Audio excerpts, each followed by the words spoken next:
नमस्कार, जय श्री राधे। मैं हूं आपके साथ डॉक्टर करिश्मा कौशिक और आप सभी दर्शकों का हमारे YouTube चैनल पे बहुत बहुत स्वागत है। इस चैनल को आप देख रहे हैं तो बेल आइकन प्रेस करके सब्सक्राइब जरूर करें, लाइक कमेंट शेयर फॉलो करें और कमेंट बॉक्स में कमेंट करके जरूर बताएं कि आपको हमारी वीडियोस कैसी लगती है।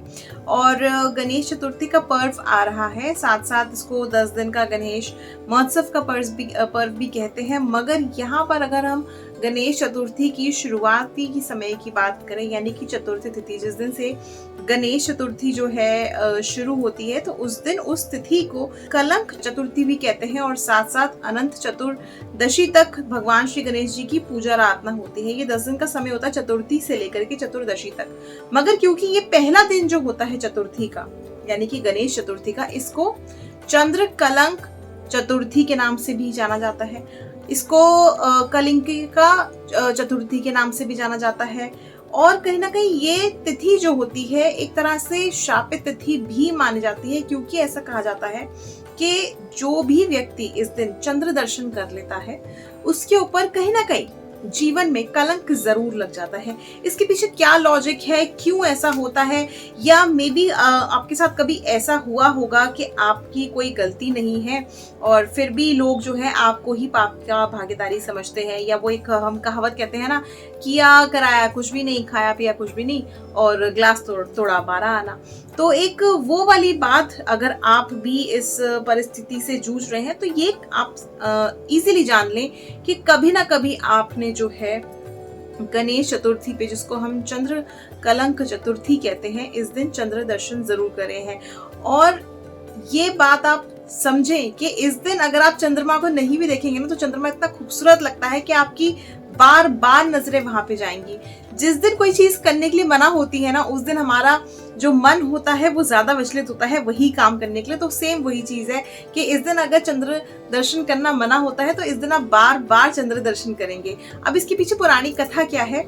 इस दिन ऐसा कहा जाता है कि भगवान श्री गणेश जी का जन्मोत्सव है। आप सभी जानते हैं भगवान श्री गणेश जी को हम लेके आते हैं चतुर्थी के दिन, और चतुर्दशी तक के हम दिन रखते हैं, तो 10 दिन का ये महोत्सव होता है। मगर क्योंकि इस दिन ऐसा कहा जाता है कि संपूर्ण सृष्टि का भ्रमण भगवान श्री गणेश जो है अपने जन्मोत्सव के खुशी में अपने वाहन मूषक राज पे बैठ करके भ्रमण कर रहे थे। अब वहीं पर चंद्रमा जो है उनको देख रहे थे और वो बहुत ही हर्षोल्लास पे थे भगवान श्री गणेश जी। तो चंद्रमा ने उनके मुख का और उनके वाहन का देख करके उनको मजाक उड़ाया। मजाक कैसे बनाया? जैसे उनको देख करके हंसने लग गए। तो उसके बाद भगवान श्री गणेश जी ने उनको क्रोधित हो गए वो, और भगवान श्री गणेश जी ने चंद्रमा को श्राप दे दिया कि जब भी कोई उनको देखेगा तो वो हमेशा कलंकित ही कहलाएगा, यानी कि चंद्रमा को कलंक लग जाएगा और जो चंद्रमा के दर्शन करेगा वो व्यक्ति भी कलंकित ही कहलाएगा। तो इसीलिए चंद्रमा जो है बहुत ज्यादा परेशान हो गए। जब ये श्राप से ग्रस्त हुए तो बहुत ज्यादा परेशान हो गए। तो चंद्रमा ने जो है क्षमा याचना करी भगवान श्री गणेश जी से। मगर क्योंकि श्राप एक बार अगर दे दिया जाता है तो वापस नहीं लिया जाता, उसको आप काट जरूर सकते हैं मगर उसको पूरी तरह से समाप्त नहीं कर सकते। यही विधि का विधान है। तो भगवान श्री गणेश जी ने कहा कि आज के दिन, यानी कि गणेश चतुर्थी, ये जो तिथि है भाद्रपद मास के शुक्ल पक्ष की चतुर्थी तिथि, जिसको हम कलंक चतुर्थी के नाम से भी जानते हैं, अगर इस दिन कोई तुम्हारा मुख देखेगा, यानी कि अगर कोई भी चंद्र दर्शन करेगा तो उसको कलंक अवश्य लगेगा। और बाकी के दिनों से चंद्रमा को मुक्ति दे दी, यानी कि जो श्राप था वो काट दिया और सिर्फ एक ही दिन के लिए श्राप रह गया, वो है कलंक चतुर्थी, जिसको हम चंद्र कलंक चतुर्थी भी कहते हैं। तो ठीक उसी तरह से जो चंद्रमा है वो उस चीज से प्रसन्न हो गए और उन्होंने आशीर्वाद मांगा भगवान श्री गणेश जी से, और उन्होंने उनको आशीर्वाद दिया। और सिर्फ एक ही दिन के लिए जो है वो कहते हैं कि पीड़ित रहते हैं पूरे वर्ष भर में, जिसको हम चंद्र कलंक चतुर्थी कहते हैं।